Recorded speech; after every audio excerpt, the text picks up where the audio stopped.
All right. Well, I'm going to introduce John Crosetto. For those of you who don't know, way back when we were kids, I know we talk. It's only like 5 years ago, but it was 67 years ago. Anyway, way back, as a lot of you who don't know that are here, and those of you who are here, we were all allowed to ride on all the coal hills, the slag piles, and everybody either had a motorcycle or had access to one. And we rode everywhere every day. That was kind of our thing. We'd come to the bottom of the hill. I can just speak for the Brookside boys. We'd all meet down at the bottom of the corner. We'd get the Rushtons, the Osmanoviches, the Reeds, the Pleshas, everybody, and the bars and everybody. And then we mentored after Jim and everybody else. As they got bruised, we'd get bruised and things like that. But John had a unique talent that it goes way back. Everywhere we went, John carried a camera. And that, in today's world, you don't want that. But back then, we never thought about it. But we didn't even realize John had been taking pictures of everything we did, everywhere we went, whether it was a motorcycle, a party, a sign that you see up here. And over the years, John had put these collages together. And I'm just going to speak to the one that is probably the most valuable to me is, and you'll see a picture of it. And Maria has also made a cake out of it, but it was way back. I was flying on the backside of the number 5 slag piles, and John took this picture. And not only did he take the picture, years ago when I became a school principal, John brought this picture and framed it, and that's the exact what was in it. He made T-shirts out of it years ago. There were Scarpelli shirts, and you can't see them now, but it used to have the Italian flag in it, but it's faded over time. But everywhere I've worked, I've put that framed picture on my wall, and I couldn't thank him enough for that. He actually after the tree fell, he milled the wood and made the frame, and that's one of my prized possessions of that jump way back. And you only see us going up. You never see the part where we ended up on the ground or the down part. But just remember, that was a perfect landing every time, and nothing ever happened to our bikes, and we never broke any parts. And I know some of you in here really thought we broke a lot. I think Braven reminded me of all the parts we broke. But every weekend our parents would come back from Seattle or wherever they were working, had to bring parts. And Boeing supplied a lot of those parts. But as long as these walls are sealed. But anyway, that's how we got a lot of it. And now I'm going to introduce John, who's going to take us through it and start out with the poster that pretty much what I called ended it. And he'll tell you the story of where he found them. But they were never posted, I don't think. And if they were, we never got to see them. But well, anyway, I'll let him tell the story of the poster that kind of put an end to all the motorcycle riding in the Upper County. Well, this John. yeah. This actually isn't the end, it's the beginning. The beginning of the end, I called it. Well, yeah. It's like the 70s, but Jack Tennyson had it. That's why I figured Jim must have seen it at one time. He had 3 of these made out of metal. And I gave one to Victor and one to Ronnie Lamphere. So I don't know where they came from. I never seen them up there. But it is pretty funny if you could read it. Yeah. Okay. Go to the next one. Funny part. No. Okay. You can see. We'll make Victor read it for you. Oh, geez. All righty. Well, starting June 15th of 1972, the local law enforcement officials will be welcome to the coal pile area for the sole purpose of enforcing the ATV laws. So watch out for the other guy. He's slow, uncoordinated, stupid, ignorant, and a hazard to all of us super riders. Besides, he may only be 4 years old. Face it, mini bikes are here to stay, and even if you learn to ride somewhere without being killed by Joe, super rider, and that ignorant clod may be some all-American quarterback's petite little beloved wife. Be careful. If any area is posted as being closed, then stay out. The Cle Elum area is a big area, 450 acres and possibly 27 square miles. It is big enough for all of us. Help protect this area yourself by letting people you see abuse this area know that what they are doing is endangering our future here. help make this area a success for future referral and a future request for more land. But that was kind of our permission to ride as long as you follow the rules. Yeah, so do you know what club that was, Jim, that he would make that? Any idea? No, I don't think he was a building. Yeah. I think it was the Evergreen Trail Riders Association. Yeah, Is it? Washington Trail Riders on the bottom. But no one else but Jack was involved in that He was or the around. president. Oh, see, Gordon should be saying Yeah, Gordon, you can get up. it. Sure, yeah, how do you know The that? village to remember all that. Or you just, Remember, we used to have to wear a sticker on our helmet. It was a green sticker, and if you were a member of the Trail Riders Association, you had the sticker that you had to wear on your helmet. You wore a helmet? Well, really, yeah, I don't remember those years. Obviously, you're older than me. Oh, Forrest, the really? There we go. Oh, All right, you can talk about the pictures and who's in them. yeah, some kid. Yeah, I think that was like probably the first day I got the bike.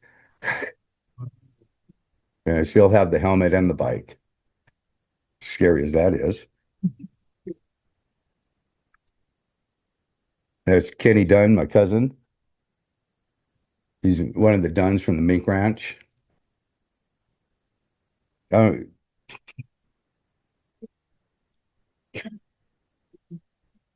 Yeah. Brad Osmanovich. You tell by his grin. No,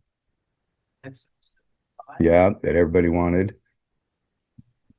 No, I'd take my bike and I'd run up to Ronald and trade it with Ricky Polich because he had SL70. So he'd ride my bike and I'd ride his bike. All righty. That's Kenny Dunn again. That's by Whitehead's Road. The what? Yeah. Yes, him again. Or what, Roslyn rock dumps.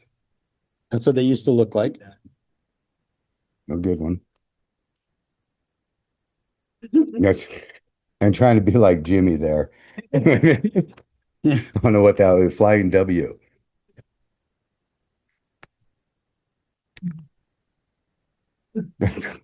Butt view of it.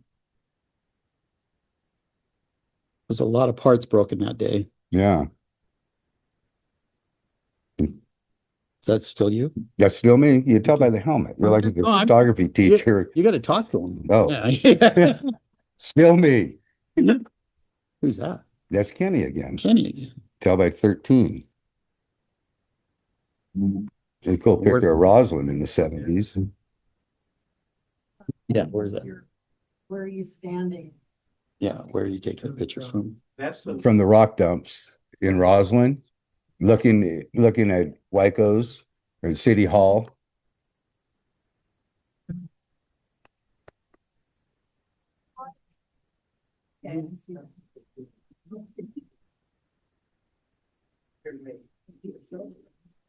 Roslyn Theater's right beyond the other side. Yeah, okay. Should brought a pointer. Here you go.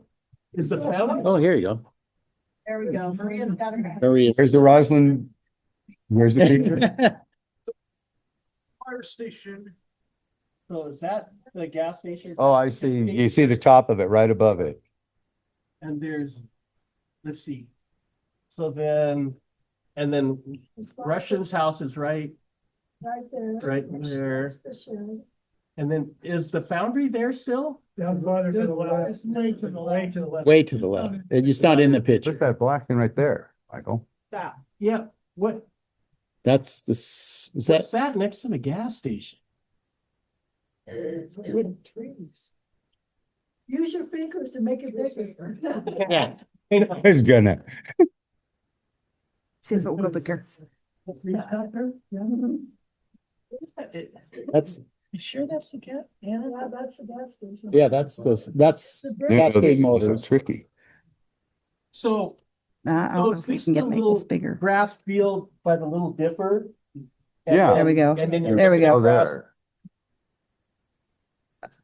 Oh, that's part of the, Come on, Larry, you should know. right there. Yeah. Yeah. Like a silo. Or old mining derrick.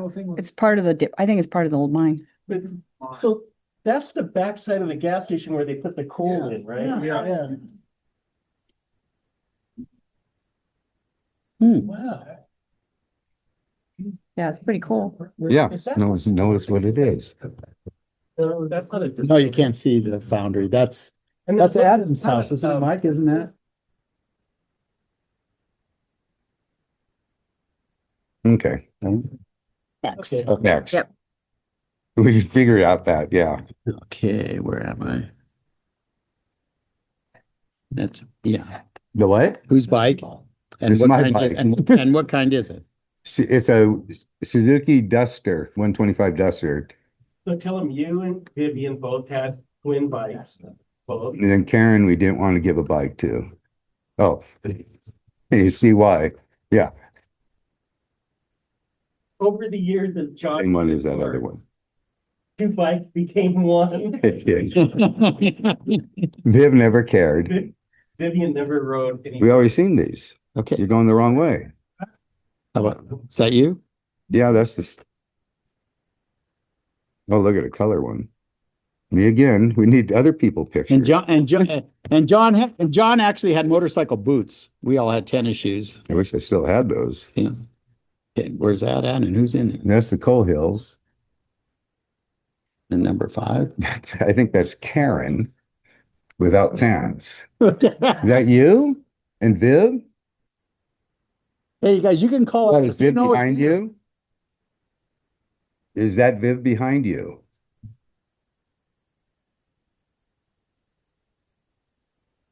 Yeah, it's Karen and a bunch of strangers. Typical. No, they'd be less taller. Okay, Oh, and that's the backside of what? Oh, the big ruts. Jim, isn't this like not the backside, but around to the left side, Side facing Cleon side? looks totally different. Oh, All those big ruts are gone. Now it's just flat. Victor could ride a bicycle up. you're not gonna try it. No, So, and this is where the sewage plant or the ponds are? no, that's way on the other side. Oh, Yeah. way up. Yeah, this is if you're on the backside, this is to the left. Yeah. Yeah, too bad we didn't have pictures. Okay, yeah, okay. That looks like a gang to me, but Okay, Larry. Where's that? With in the power lines?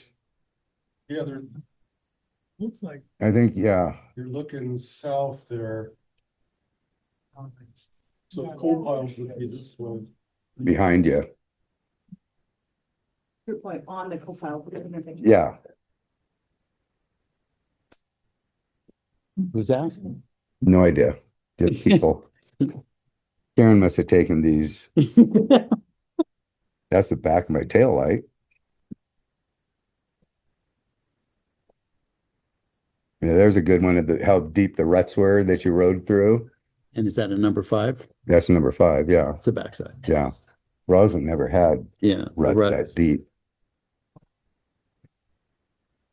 What caused those ruts? The bikes. Yeah, I remember, where we were coming down, you couldn't climb them, so you'd go down. I did it right with the quad a few times, right where the early, late 2000s, mid 2000s. Yeah, if we couldn't Were go the up, ruts we'd still always there? give it power going down. Yeah. Yeah. At first we couldn't have. Several hundred people here. Yes. Yeah. And that's what caused the ruts. Not making it. No, Where's that one? Fish Lake Road. I don't know. We drove up to Fish Lake with my mom, dad and I, and there's coming back, I think, not going up. Is it? I knew somebody would know. That it crosses the road. Is that the same? The same road. Well, I haven't been up there since then. Where's that? That's Dad on Biv's bike. So is that on that same road? It's in that same group. But that sandstone is what throws me off.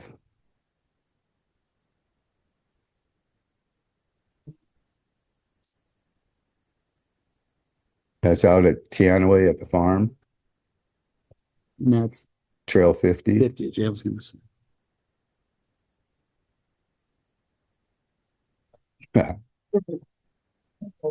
Yeah, Rotten Bobby and Lyle. That was at Suicide. Yeah. So who's on the ground? So, was it? Bob Yeah, Fisher. but they can't hear you. Oh, Bob Fisher's on the ground, He got in trouble. obviously. Fit behind Gibbs' house, they were showing everybody jumping over. He had 3 or 4 of his buddies laying on the ground, he was jumping over with his hat.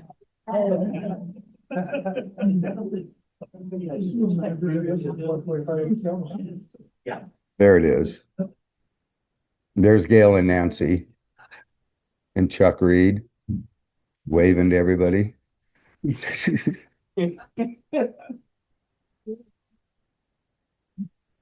Jim's on the far right. Then Nick Reed, Harold Whitehead, Yeah, call them out, then they can see. with Brian Cooley. Wait, okay, is that Harold? And that's Harold. And then, oh, there's the girls. Yeah, Nancy or Gail. That's Nancy, I think. Jim, Jim, Nick, or Nick Reed, Nick Reed. Harold Whitehead. That's Karen, There's the other, the other twin. Come on, Michael. wait, and then, Brian Cooley. is that Karen? Yeah, that's Karen. Then Brian Cooley.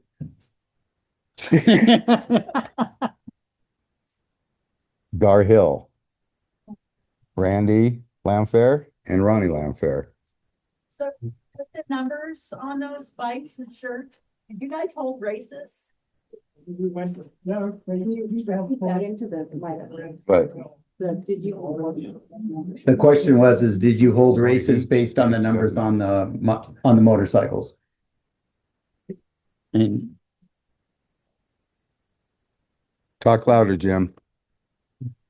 Jim, they Jim, speak couldn't, louder. Where the ball fields are in South Cleveland, and then we built one up on Elk Heights, Singing Hills. Had that up there for a while. A week or so. Yeah, we could have like that.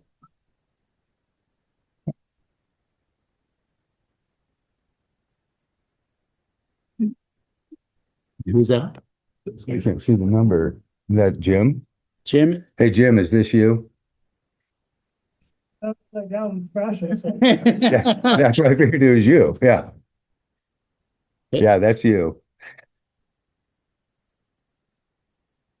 There he is. That's right. Okay, Who's that guy? okay, call them out so then they can see. That's the only one I know. Oh. Hey, Jim, do you know who it is? That's Jim riding backwards. And that's you said you didn't have a SL 350 and that's a SL 350. So you borrowed. Gillum, him and, Right. Bill Gillum, there was 3 of them that came over every weekend with their 350s. I think I got a picture of him. Yeah. Smoke their big cigars all the time. And I always forget his name is Bill Gillum, Gillum.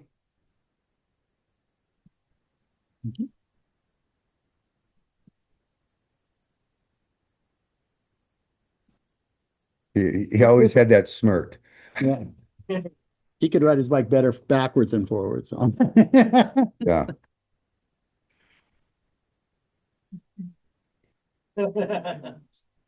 That's got to be my favorite. Yeah, it does. No, another one to me, surprise.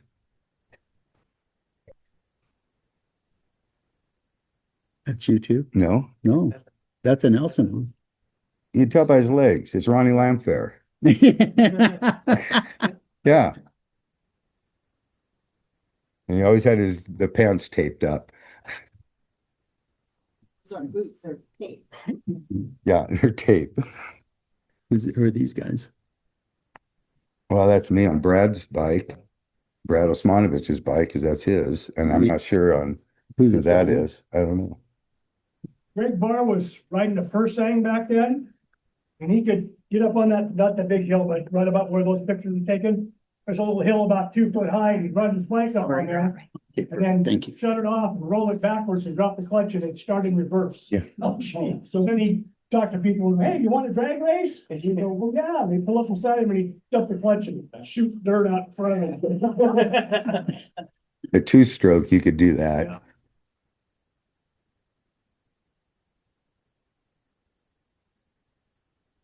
That's already there, I think. There we go. Who's that? Look at the That's- tape, tennis Tennis shoes. shoes and Ronnie Len, Yeah, Spaceman. spaceman. it must be Ronnie And again. it must be Ronnie But again. Randy did the same thing. Look at there's still snow. Yeah, too bad it didn't have the date on them like today. Who's that? Oh, that's me and Nick Reed on a Botaco 200. Not your dad. No, this is mine. Dad had a Matador. Kim Osmanovich. That's Kim. No, it's Kim. That day we were riding and she stopped right by a mud puddle. And I had like a split second to decide, do I stop or do I go? And I went. He got this mud and dripping all over. She had to look like, I can't believe you did that.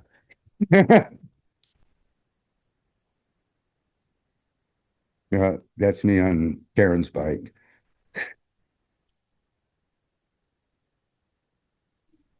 That looks like Nick Reed on Brad Osmanovich's bike. His name. Yeah, but that's Brad's bike. Well, that's me on the Trail 50 when our dog went down where the cows are at the farm in Teanaway. Where's that Linus and Linus and Jovica. Yeah. His friend Pat stayed away from the other side. Oh. There he is. Oh, that would be me. You sure? Flying Scarpelli. Flying. It's the flying Scarpelli. The famous photo.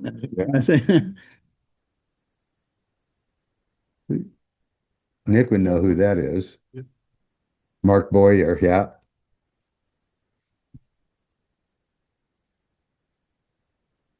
Susan? Susan Fisher. No, it's not. It's Diana Fisher. It's Diane. Diane Fisher. Yeah, Susan argued about it too. I said, that's not you.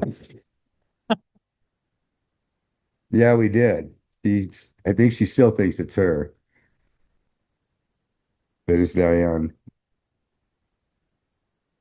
Me beating Karen's bike up. I could care about. Yamaha 80.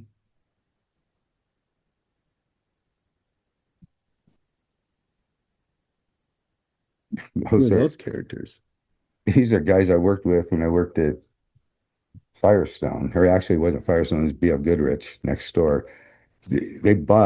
Both of them bought their bikes to come over here for one weekend to ride. Serious.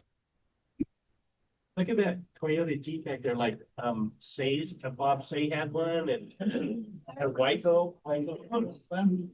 Oh.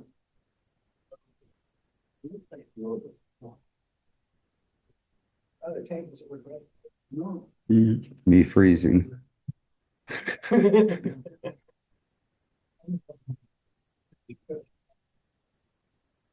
Another one, yeah, actually, here's my manager, I think, at the tire store.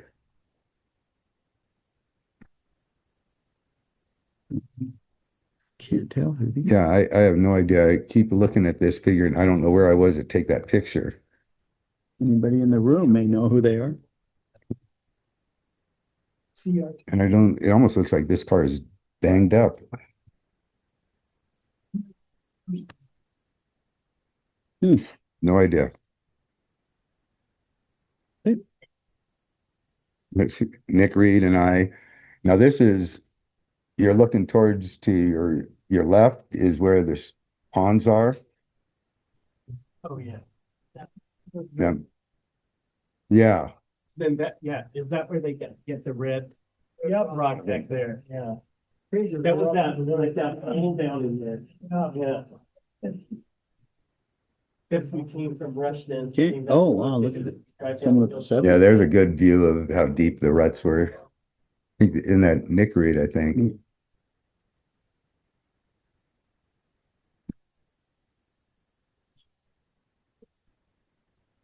Now, who's that, Jim?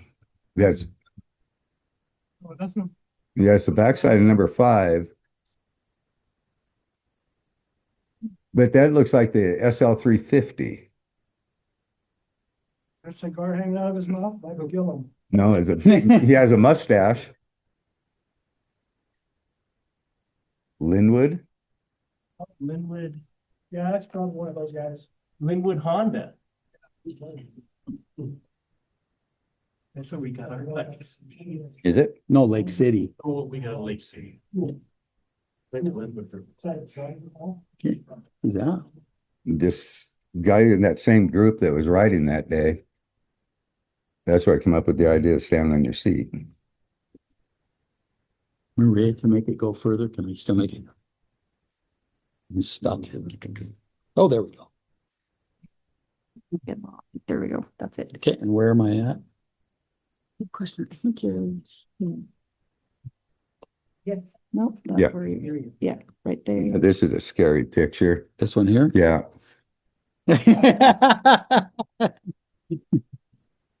That's our Larry. Good looking guy. Yeah. You haven't changed at all. Yeah. That's from the Roslyn. The Roslyn house. This is cool. Yeah. Tree over our. Yeah, that's nice, isn't it? And way more homes.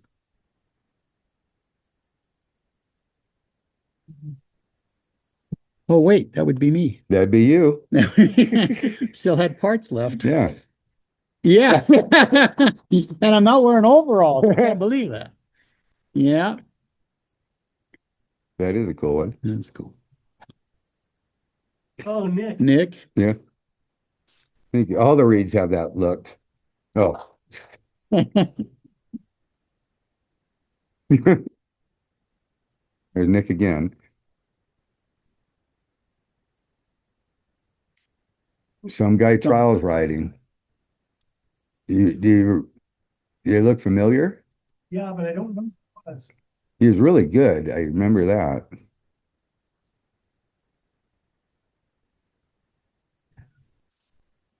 Rotten Bobby.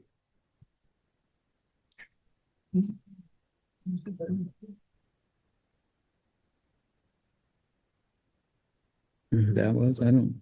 What was that? Well, that's you. That's Kenny Dunn and you and Nick Reed in the background. I don't know the guy climbing. He didn't make the hill. Isn't that you there? Yeah. Now that, oh, and now I see it. I'm trying to remember where, is that the backside of number 5?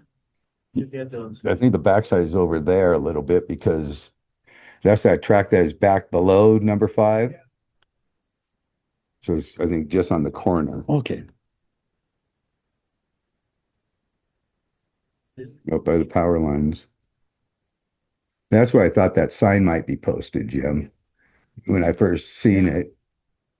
Because I thought they did have a plywood sign there.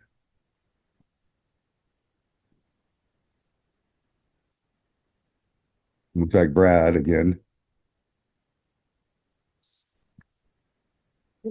No crossing that scatter.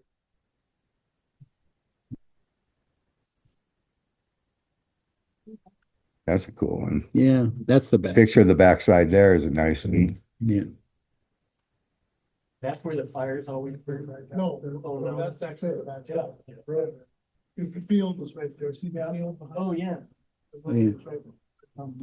Just go That bat field, hunt. I don't think Just it's go- very, I was gonna say, yeah, it's all grown in now, I would bet, huh? That's where you used to go bat hunting, wasn't it? Yeah. Bats would come in there at night. that's a good one that shows how deep the ruts were too. And hill looks like it's on fire or.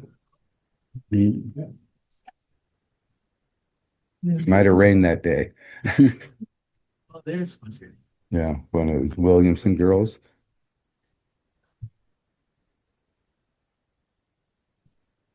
That's Doug Miller. His uncle was Eddie Dato. When Eddie Dato's house burned down, caught fire, Doug's the one that lit it because he came in and didn't realize he had torn the chimney apart upstairs, so he lit it fire.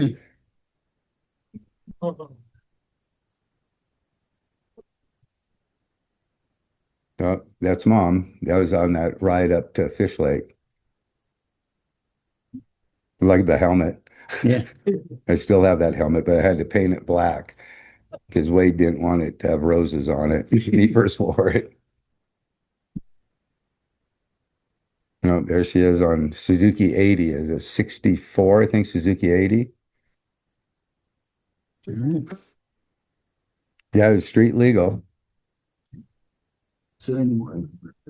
That be it? Nope. Yeah, that must be it. All right. Bless you. Bless you. All right. Yeah, Okay. questions. See if there's any questions. Any, Any I'll questions? talk for John and then he can answer. Any questions or anybody want to repeat anything or any input that we may have missed? Because it takes a village to remember what happened. Yeah, show your best because I think Oh. it's so cool. Oh, back when him and. Yeah, there's a history with the vest and I'll kind of repeat it as Mike does it. But way back, there were, yeah, the Coal Dusters MC, and those were made by his mom or Barbara, and they made them for she had made them for all the guys in their little group, and Craig Barr and it was Pat Conway. Conway, Greg Barr, Jim, Rick Conway, anybody we missed? Who else did she make the vests? Do you remember? Don't remember? But yeah, we remember when they all got their vests they got to wear. They were like, I called it Naga hide. It was really like thick leather vest. Yeah. Yes. I thought it was just wonderful to see those pictures. And I've got a picture that I don't know if you can share it or not, but it's a Oh, yeah. the slide house in Toyota in 1971. Oh, very cool. Yeah, there's so much history of where things started and the different eras of people and friends and how and who we worked, played with and rode with and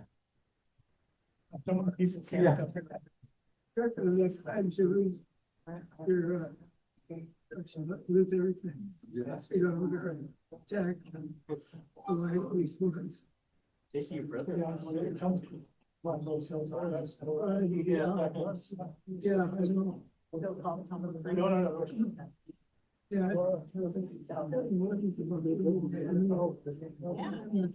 And if you missed some of the pictures too, all the posters, we've had trouble because we couldn't hang them up, but they're all across all of the stages and everywhere else too that have pictures of everybody in their past somewhere along the line. John had them all made and put on those poster boards, so it's very cool that they're all out there of everybody's history. If there was a picture taken, it's up there.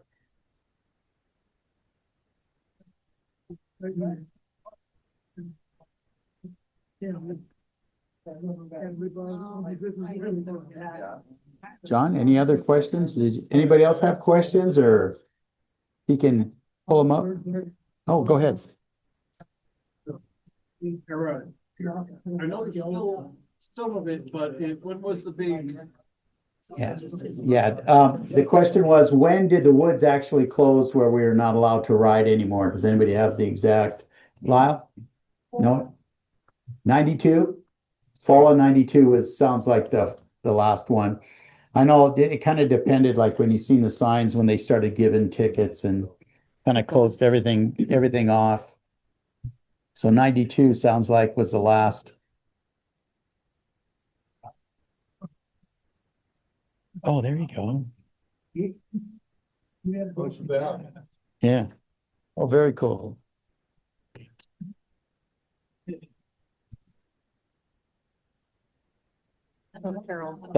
That's Harold right there. And that was 61? 71.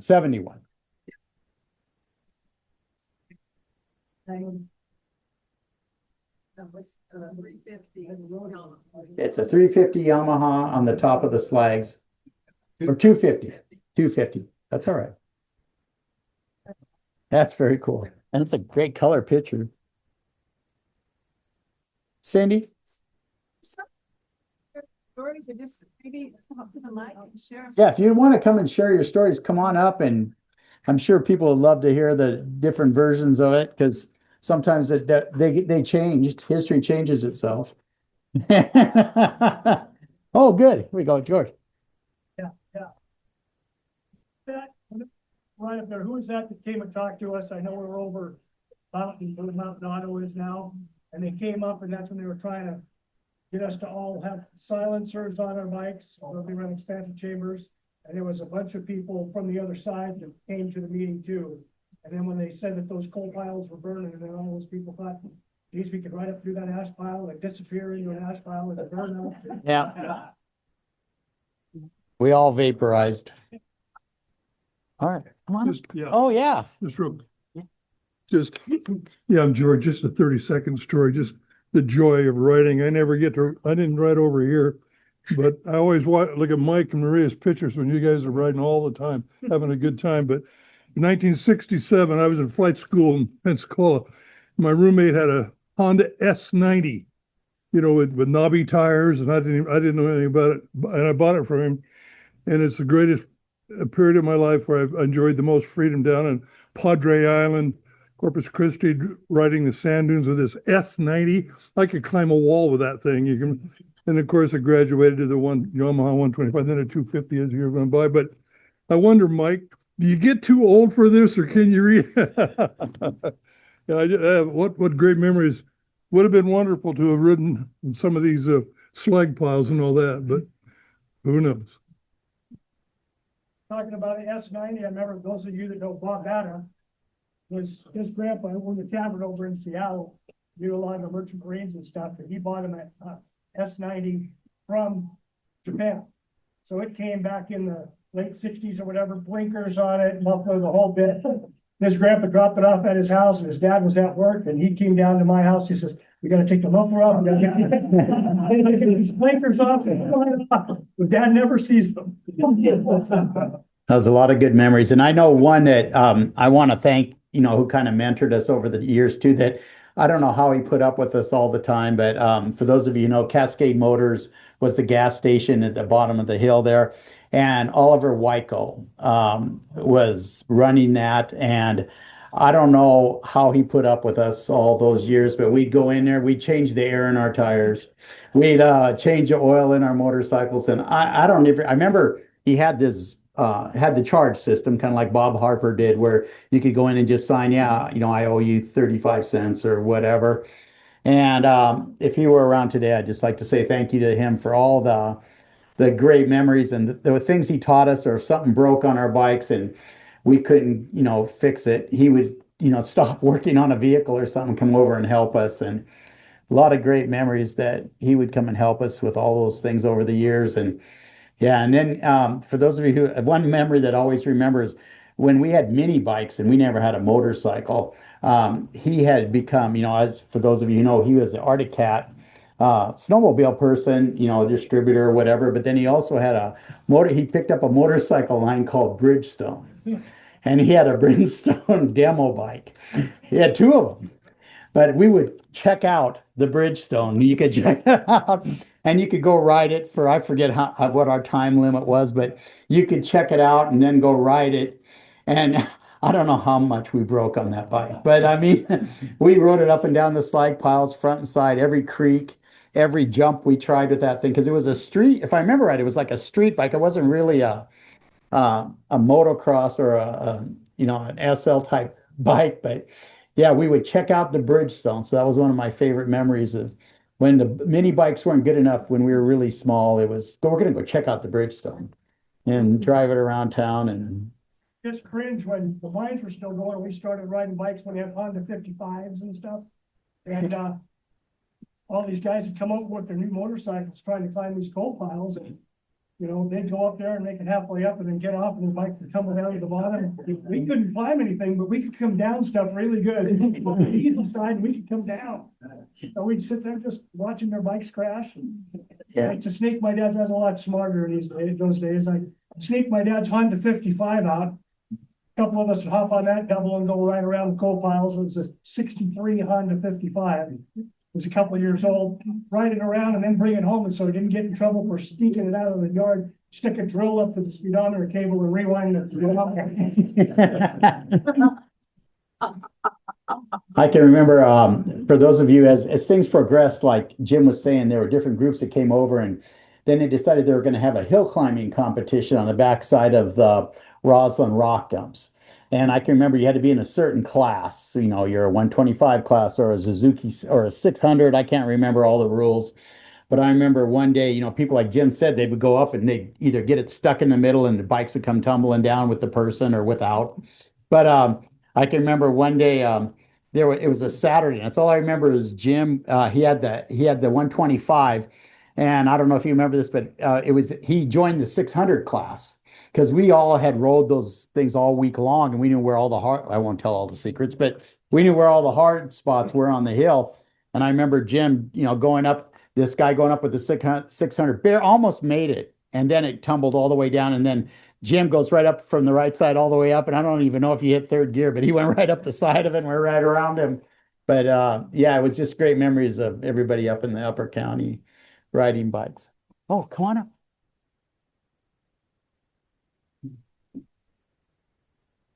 I'm very jealous you guys that grew up in this great atmosphere and could do this.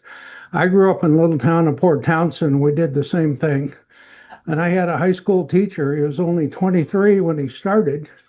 And on the weekends, he says, I know this great place in Clay Ellen. Let's load up and go. He had an El Camino. We would put 3 bikes in the back and 2 on the bumper hitch and put 5 guys in the El Camino. We'd come here every weekend. One of my high school mates was Dale Gray. He to this day owns South Sound Honda in Olympia. He used to also own North Sound in Lakewood. We're riding with him. He had a BSA 250. He put a sissy bar on it and a tailpipe that went up over the sissy bar, and it smoked a lot because when he put the motor in, he reversed the oil lines. So riding it with his ape hangers, the handlebars got loose, so he just drilled a hole and stuck a Phillips screwdriver upside down in there. So in the coal hills, he crashed and his face ended up on that screwdriver. So a lot of stitches later. But we come over here for a lot of years. I had a 305 Honda. The splines on the Kickstarter were stripped, so I had no Kickstarter. I started it, if I was buried in a creek, I would just roll it back and forth and bump start it and go. So we would go up here every weekend and bring other teachers with us. We got over at the West Fork one day, and this guy, teacher on his Bultaco, his coat was, it was too warm, so he strapped his coat on the back, actually on his muffler. We're trying to catch him when his coat's on fire. And he knew the area better than we did. So we rode trails I'd never rode. And we ended up somewhere coming down a hill. It turned out we were on the Bear Creek Loop. I'd ridden here for 3 or 4 years. I'd never seen Lake Clay Ellen. The lake was so low, it looked like a mud puddle. We ended up at the last resort. It was boarded up with plywood. Then we rolled the old train tracks. We used to park up by 7 Hills. we didn't know anything about coming in through Bullfrog. I'd never seen Bullfrog. So when we got done riding on a hot day, we'd go at the Brass Bucket and drink beer. And we weren't smart enough to take water bottles. So after all day riding, it's 90-degree heat, you drink a lot of beer. We go back home. So moving on, later in my life, I wanted to like have a cabin somewhere. So I ended up at Pine Locks in 3 with a cabin. And I'd go out every morning and ride 40 miles up on the ridge. And I'd put on 500 miles a year up there on an IT 465. And my one buddy said, "Why'd you sell your 400 and get a 465? And I said, "You know, the 400, you take off, you either do a wheelie or a spin. The 465 does both at the same time."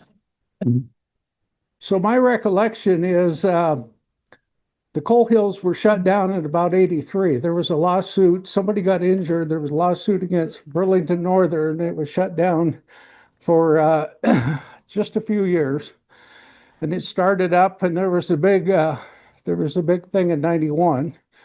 And they had public hearings, and we all went to the high school and testified, keep the coal hills open. The county commissioner shut it down the next week. So anyway, I'm an old guy now, and I still try to ride. Thank you. Thank you. Anybody else have any stories or, oh, Chuck, here we go.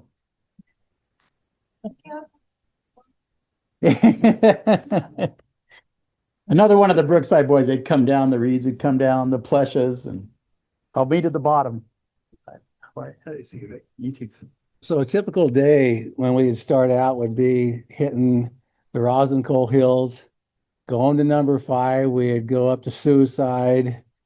If we got too warm or something, up over the ridge, down over to the West Fork, the Teanaway, hit Slippery Slide and go swimming. But we had room to roam everywhere up there. Once in a while, you'd go up to number 3 or number 9 and ride. But jumping there at Whiteheads and everything, I remember John jumping over. I know you were there and Brad, but jumping over like 6 of us. You always hated to be that end guy. That's where that tire was going to come down. But a lot of times we'd meet up with John or Victor and all those guys, and we'd be at Roslyn at the coal hills there, and we'd get a game of ball tag going. And Nick and I are riding these CT70s, 125s, a lot bigger bikes or something. But Karen would be riding with us, and so if I got tired of like trying to hit somebody with the ball, I just go find Karen, drill her with the ball, and then she'd be it and try to chase us. And then they'd go up to Marlboro Hill, and that was behind the coal dumps where the intake was. Marlboro Hills, that's where they used to go sneak off and smoke. So, but no, it was always great times. But that'd be like a typical day. We had so much room to roam up there, and like I said, there really wasn't any rules that we had to play by except for going to Wyco's. And I think my best recollection is maybe 28 cents a gallon was the lowest. 24, yeah, 27, 28 cents a gallon. And then Wyco always had the cigarette machine there, so. But anyway, that's like a typical day with the Brookside guys. Awesome. That's very good. Yeah. All right. I think, anybody else? I want to make sure before, we're going to share an upcoming event that I think will interest all of you. Gordon, do you want to come up and talk about it? And I'm going to put on your flyer that you made. Let's see where to go. Uh-oh.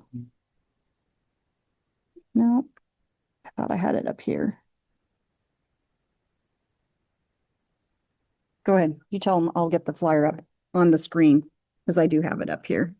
So you can tell all this history is so cool. I mean, there's so many stories to tell, and who would have thought our ancestors worked hard in the mines building these big slag piles and waste piles so we could play on them. I mean, it was just incredible. And if they would only known what a playground they built for us, it was incredible. So tonight was such a great idea. We thought we'd want to take this one step further. And on September 26th, we want to have the history of dirt biking in the Upper County up at the Hawthorne Hall. And up there, we're going to have, that's our flyer that we have.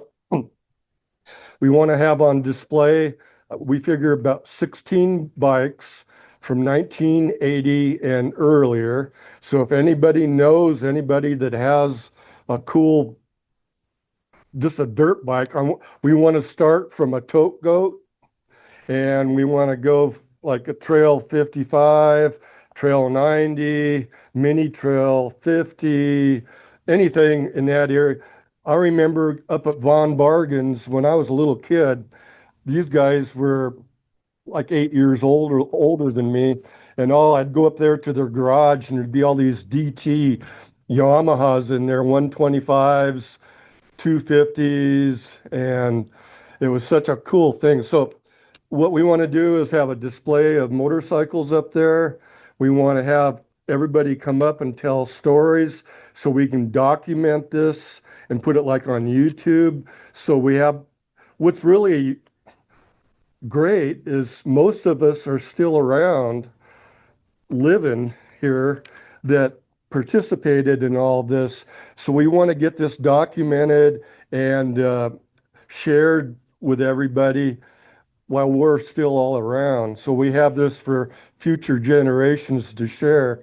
So we're going to have food up at the Hawthorne Hall, and we want John's pictures, and we'd like to get John's younger than a lot of us here.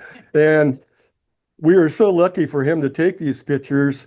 He had a photography class in high school.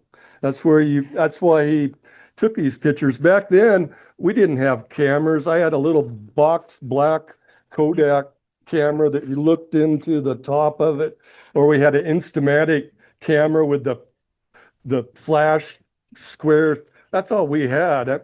And he had a nice camera. Was it a 35 millimeter that you used? Yeah. So we were so blessed to have these pictures, but we'd like to find some older pictures. I remember when I was little, remember the Greaves? They had the Great Britain flag on the side of them, and old Ducatis and stuff. If anybody has any pictures, our address is down here to email them, or you can text some pictures to us, or we would really like for you guys, everybody to be part of this. So we're looking forward to this. And the other reason why we're having this up at the Hawthorne Hall is the old Ronald School needs a new roof on it. So we thought this would be a perfect fundraiser because all of us are sentimentally attached to this area. So it would be a good reason to have a fundraiser and also reminisce and celebrate the history of dirt biking in the Upper County. So thank you.